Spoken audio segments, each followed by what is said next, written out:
of probability. That's really where we're going to go here.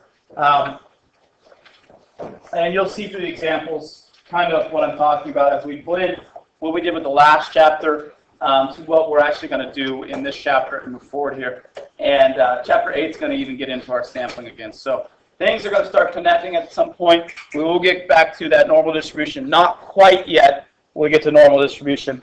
We're going to stick with some vocab first and get together with some more probability stuff. So first definition you're going to get is this idea of what a random variable is. Key to the random variable is that it's a numerical, not categorical, and the outcome depends on a chance experiment.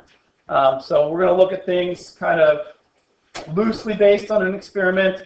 Really, you're going to see what I'm talking about. We might be talking, I think the first examples we're going to talk about customers at a store. So we're going to look at something like that.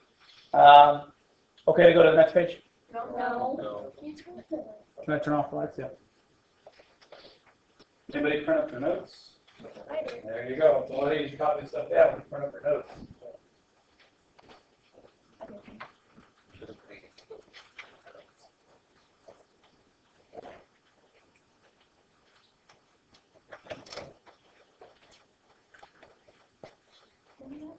Oop.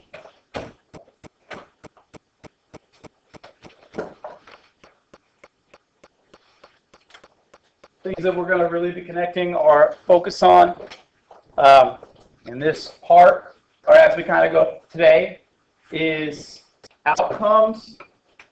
And really, we're going to get back to the idea tree diagrams. So tree diagrams are going to kind of come into play a little bit today.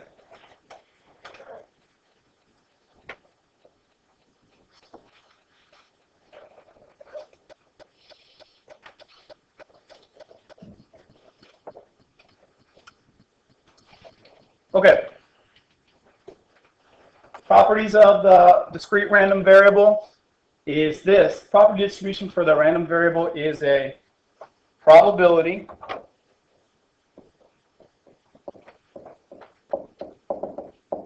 that describes the long-run behavior of the variable.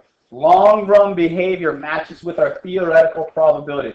That means over time, after millions and millions and millions of rolls, or whatever we want to talk about, we're talking about that end behavior.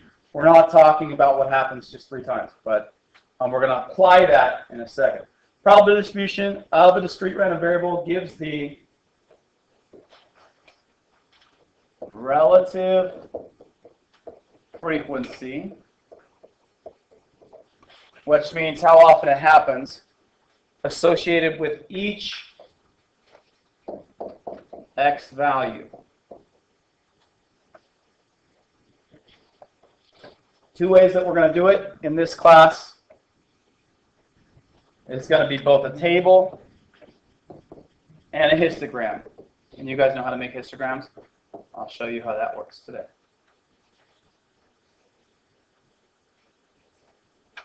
So review all your probabilities from 0 to 1. The sum of all the probabilities, you guys know this already, will equal 1 exactly. For the purposes of ours, if we take it to 4 digits and you round them up, you might get 0.9999 or you might get 1.0001, and that's just because of rounding issues with decimals to 4 places. I know that's a lot of words that probably don't make sense right now, but what I want to do is do an example, and then I'll come back to this definition to kind of match the definition of what we're doing. I think it's easier to see visually kind of what's happening.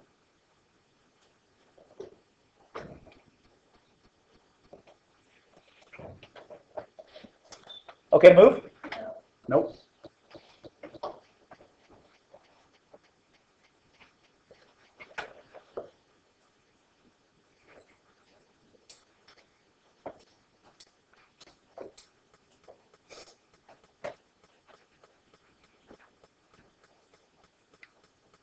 All right. Here's the example we got. Suppose each of 3 randomly selected customers, we're going to the Home Depot, purchasing fireplaces at a certain store, chooses either a gas fireplace or a fireplace insert. Assume that these customers make their choices. What do you think this word's going to be right here? Any idea?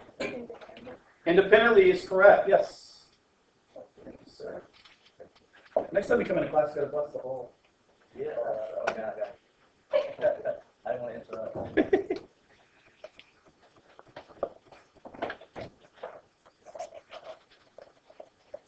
Assume that these customers make their choices independently. And before I go, that says independently, it's small writing.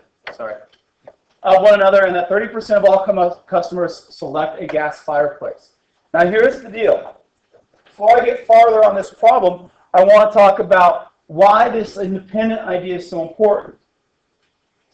Because where we're going on this is we're going to look at probabilities of the first customer buying the gas fireplace and the second customer not buying it and the third customer buying it. Does that make sense? That's what we're looking for, multiple probabilities.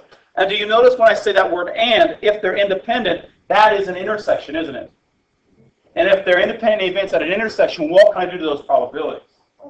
Multiply them. So that's why independence is key for this discrete random variable. All right? I want to talk about outcomes right now. Does everybody have the context of the problem in that we're looking at 3 customers in a row? And they're basically going, we'll call it Home Depot. And I know that all the customers out there that are in the market for fireplaces, 30% of them will buy the gas fireplace, which means 70% of them will buy, does it say the other one? A what? Insert. Okay? So they're going to buy one or the other. That makes sense? Okay? And of those 3 customers when they're buying, do we agree that there's 4 different things that can happen? And here's what I mean that 4 different things can happen. 0 of them buy a gas insert. 1 out of the 3 could buy a gas insert. 2 out of the 3 could buy a gas insert. Or 3 out of 3 could buy the gas insert. Okay, Mr. Wood, I kind of see where we're going. I think this is easier than you're making it out to be. For example, how many people right now could tell me the probability that none of them buy a gas insert?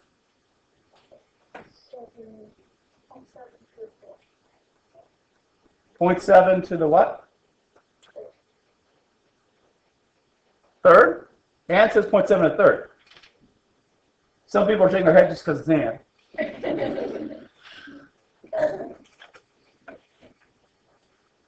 0.7 to the third. How did she get that? She's Ann, she gets everything. Oh, that's not a good answer. It's the right answer. Listen to this. It is correct.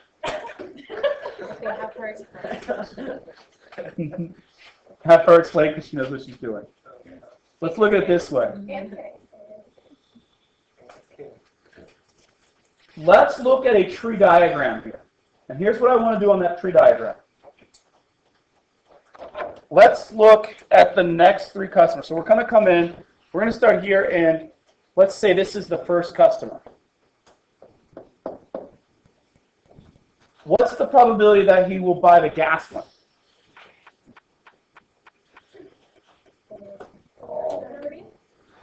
What's the probability that a customer, any customer out there, will buy a gas fireplace? 30%. So what's the probability that they don't buy a gas insert? Or they buy the, what is it? Insert. So this is gas, this is insert. What's the probability that they buy an insert? 0.7. Now I asked you guys earlier, hey, what's the probability that none of them, this one right here, none of them buy a gas? Isn't that the probability that all 3 of them buy the insert? And again, didn't we say it kind of was first customer and second and third? Do we figure that was an intersection? And so the probability the first customer buys the insert is 0.7. What's probably the second customer? If they're independent, what's probably the second customer does it? 0.7. And what's probably the third customer does? 0.7. And since it's an and they're independent, what will we do? Multiply those together, and we have 0.7 cubed, or 0.7 times 0.7, which represents the probability that none of them would buy the gas insert. Do we see that connection there? How we're coming up with that? Okay. Now, I'm going to come back to that, because again, I want to talk about this tree diagram, and I want to talk about kind of pathways. Do we agree that this, what I have in black, represents that first customer? Okay.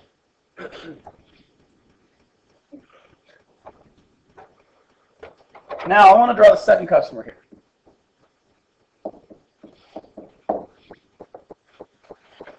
In terms of pathways or tracing, do we agree that the second customer has a 30% chance of gas and a 70% chance of the insert? Yes.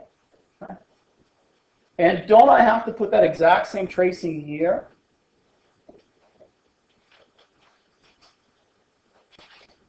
Because if we're talking about situations and events, let's look at what happens right now. If I look at the very top, isn't that the first customer buying gas and the second customer buying gas? Isn't that one unique event?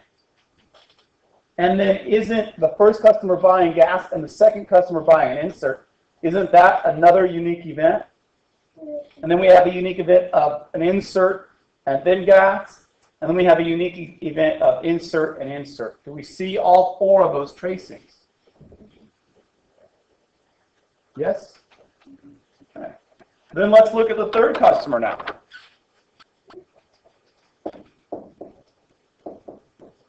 Well, that guy can come up here and here.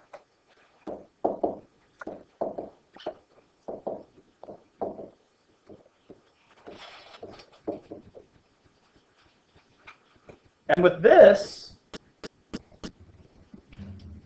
does this now represent every single possible event that could happen?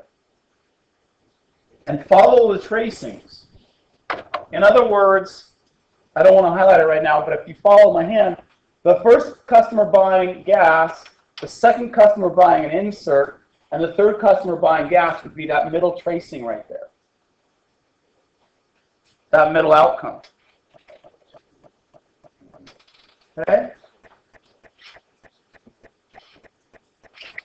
So, do we agree in terms of these outcomes here that you can see the only way, insert, insert, insert, there's only one tracing, and this should make sense to you, there's only one way that 0 customers can buy the gas fireplace. And that's when all three of them, the first one, the second one, and the third one, buy the inserts. And that was 0.7 times 0.7 times 0.7. What did that come out to be? 0.343. So the probability that nobody buys a gas, the probability that nobody buys a gas fireplace is 0.343. And that should make sense. And we're setting this up right now in a table. This is a discrete random variable table.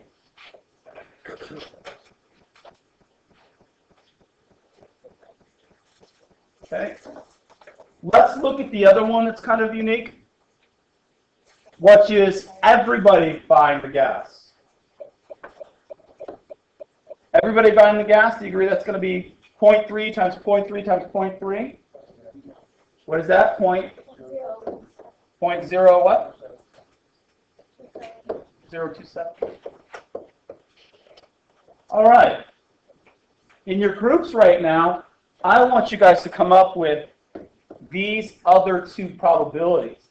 And I'm going to warn you, be careful. Okay? So in your groups, I'm going to give you guys about 5 minutes to come up with those other two probabilities. Talking to you guys in groups. The key to success is tracings. A lot of you guys saw, well, one customer buying it, you told me the probability of just the first customer buying it. That would be 0.3 times 0.7 times 0.7. There's other tracings of one customer buying it, and that would be the first customer not buying it, the second customer buying it, and the third one not buying it. And there's another tracing of the third customer buying it. Not buying, and then buying. There's 3 unique tracings of the exact same probability. A lot of you guys noticed every tracing of one customer buying it was 0.3 and times 0.7 times 0.7. It just didn't matter the order. And since multiplication is one of those properties that you can multiply in any order as long as you are just multiplying, you had this probability in 3 unique tracings. You had it here, you had it here, and then you had it here. So take that probability and multiply it by 3. Another way you could do it is, what is that? What's 0.3 times 0.7 times 0.7? What was that? 0.1 what? 0.147. 0.147. And the most common mistakes that students make, I saw a couple groups do it, is they put the probability of one person buying it, they just counted that first tracing. Okay? That is the most common mistake. That answer is not 1.147. The first customer could buy it, and the second 2 don't. Or the second customer could buy it, and the other 2 don't. Or the third customer buy it, and the other 2 don't. Notice this is an or situation, so what would I do with those 3 probabilities? I would add them up. Or I can take that 0.147 and multiply it by 3, and you get 0.44 what? 1. Okay.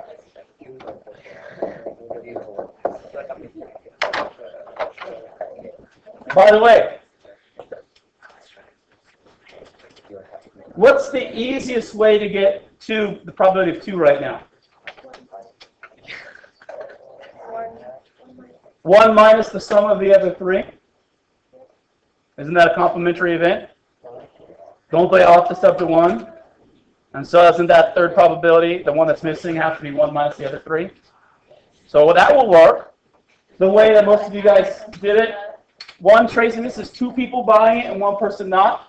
First buy, second buy, third one not. What's 0.3 times 0.3 times 0.7? 0.0. See, I got it right. Okay? And then first customer buying, second not, third buying. And then our last tracing, where is it? It's kind of here. Kind of hard to see. And what does that sum to? 0.063 plus 0.063 plus 0.063? 189.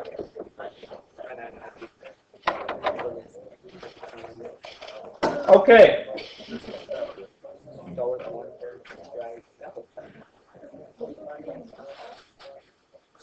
This is a table of the discrete random variable x. In this case, the random variable x represents the number of customers out of the next 3 that are going to buy the gas fireplace. And these are probabilities. Okay? So that's the table. The directions. Probability distribution table, done. Got it. What's a probability histogram for the data? It's easy to make a histogram here.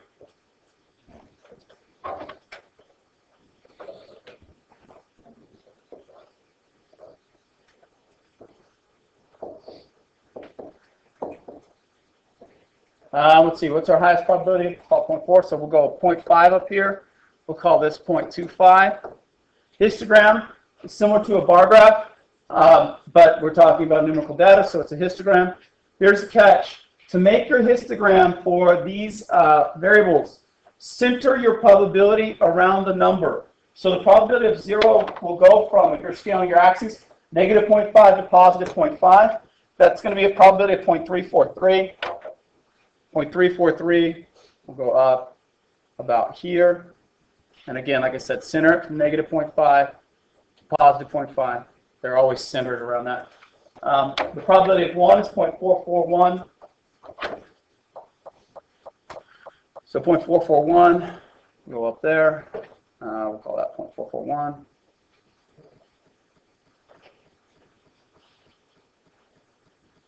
Probability for 2 is 0.189. We come way back down.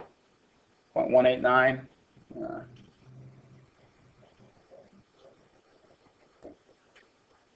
And lastly, the probability of 3 is very small, 0.027. That's way too high for me. There we go. There it is as a histogram. Once you have the table, the histogram is easy to make. Yep. What's that? I'm just centering it around 0. So each one has a space of 1 because my distance is from 0 to 3. The way that we do it in statistics is we center it, so it shows me the probability of 0 is at 0, and then the probability of 1 is sitting right over 1 and sitting right over 2. So does that make sense? What's that? I wasn't feeling it. Gotcha. Any questions on that? Again, once you have the table, I think the histogram is pretty straightforward. All right, I'm going to leave this table here. You guys should have this table written down because now we're going to answer questions about it. Let's see if I can actually cut and paste. Let's see how suave I am.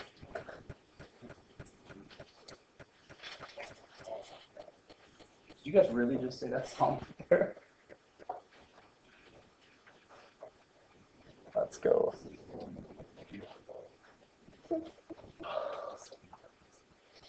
Oh, no, I don't want that. There we go. Okay. Oh. Did it paste? I'm going to put it off center. Oh, wow. We're going to put that below it. I thought it would might go right on top. So we're going to put that right there. And I'm going to move that down. All right, find the probability that at least 2 of the 3 customers choose a gas fireplace. And again, think about what the question's asking because the probabilities for discrete random variables are easy if you have the table correct. Probability that at least 2 of the 3 customers. Does that mean it's okay if 2 customers buy it? Does that mean it's okay if 3 customers buy it? Okay. Do you agree that this is an or situation? Either 2 customers can buy it or 3 customers can buy it, but I can't have 2 and 3 customers buy it at the same time.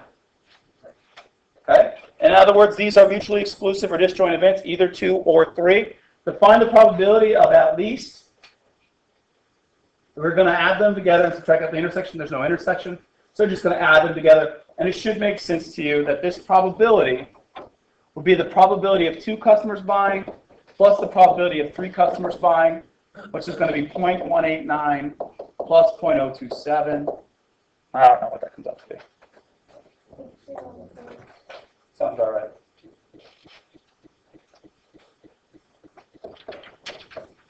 .216.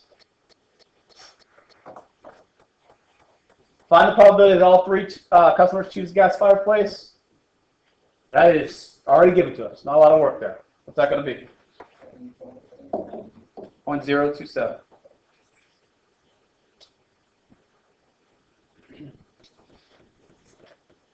Lastly, find the probability that less than 3 customers choose a gas fireplace. 2 ways to do that problem.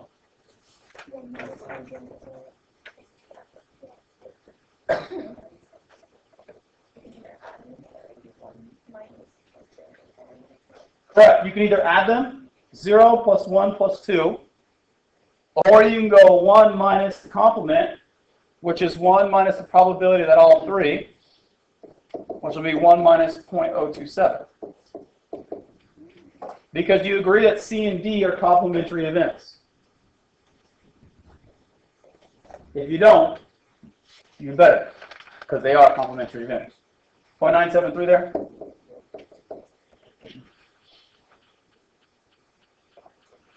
Questions on any of that?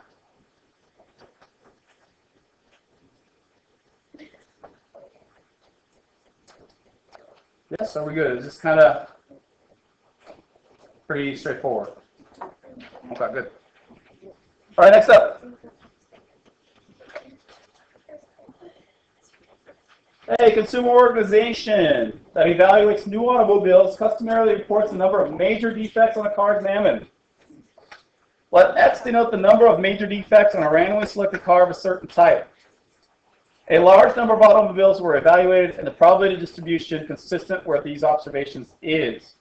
So that's the probability of no major defects, probability of one major defect, probability of two major defects, probability of three. By the way, if you're looking at this probability distribution, you should be thinking, I don't really want to buy this car.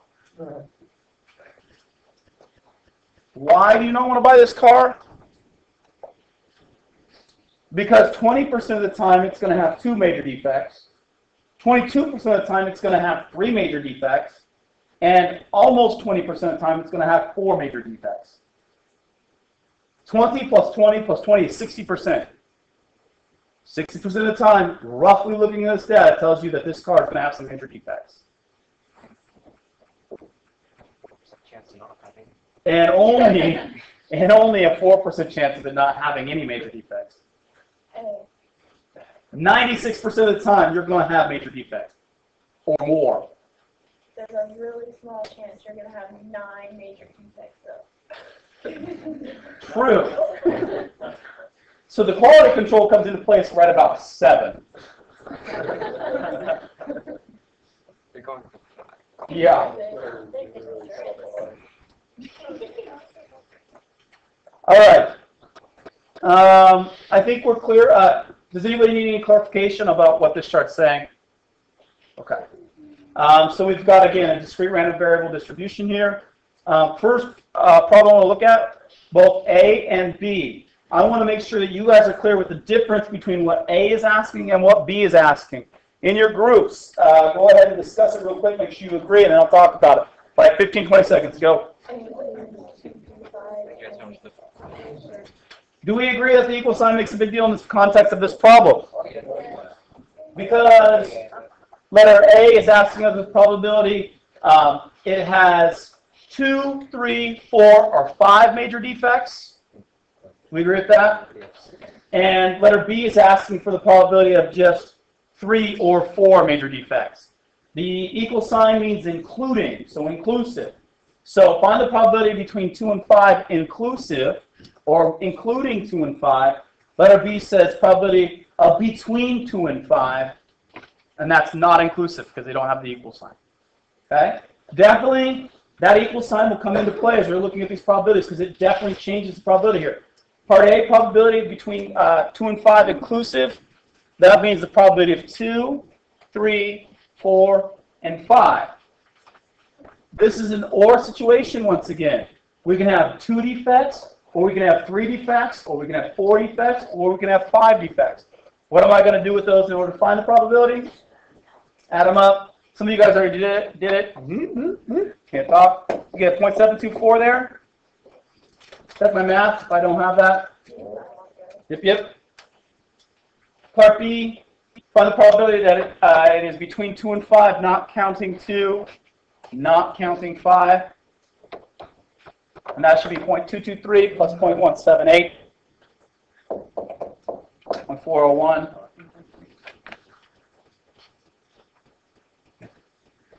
I believe I've hit part C already, explain the difference between the two. Part D, find the probability that X is less than 2, non-inclusive. Less than 2, non-inclusive. Hopefully you guys are thinking that's 0 and 1. And this is more evidence as to why I would not recommend buying this car.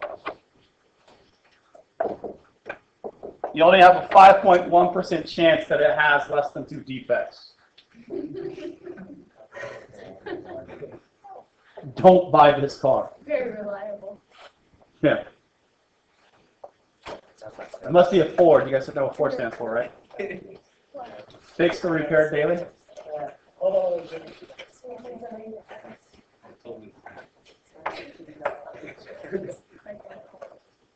Part E. Do you guys agree that I've already hit part, that answer for part E? Explain what your answer for part D means. It means don't buy this car. Find the probability no more than 8 defects. No more than 8. This is where students get confused. When you read this, does it mean I count 8 or not count 8? And I've heard several answers already from students. No more than 8. Does that mean I can count 8 or not? In your groups, you guys decide. I can't talk today. All right. Quickly, this is, I want to write in terms of probability statement. 0 less than or equal to x less than or equal to 8. I'm going to write that into an inclusive statement.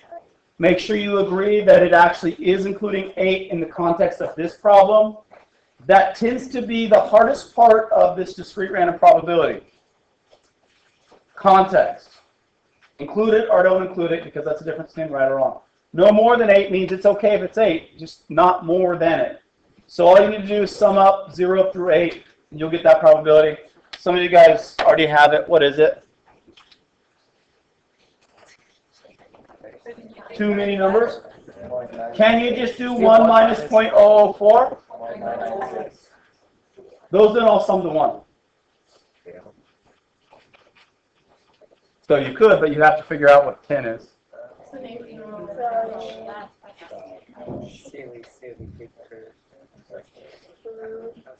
think it comes up to be 0.75.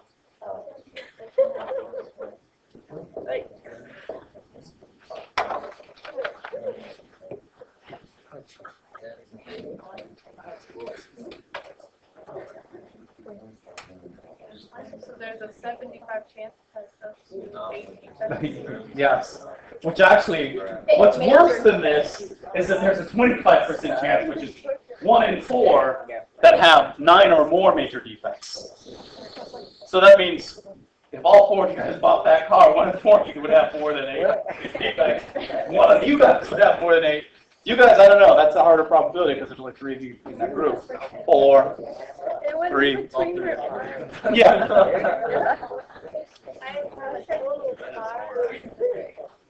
Are we okay with this? Not with the car, with the probabilities. Can I have a car? Do you want this car? I would take a Car's better than a bicycle, which is better than a skateboard. All right. You guys in your groups. I want you guys to do this in your groups. Components coming off the assembly line are either free from defects, which we'll call S for success, or defective, which we'll call F for failure. Suppose that 75% of all such components are defect-free. Components are independently selected and tested one by one. Let X be the number of requests among the next 4 received that are free of defects. So I want 2 things. I actually want the probability distribution table, and I want your histogram for this. Okay? In your groups.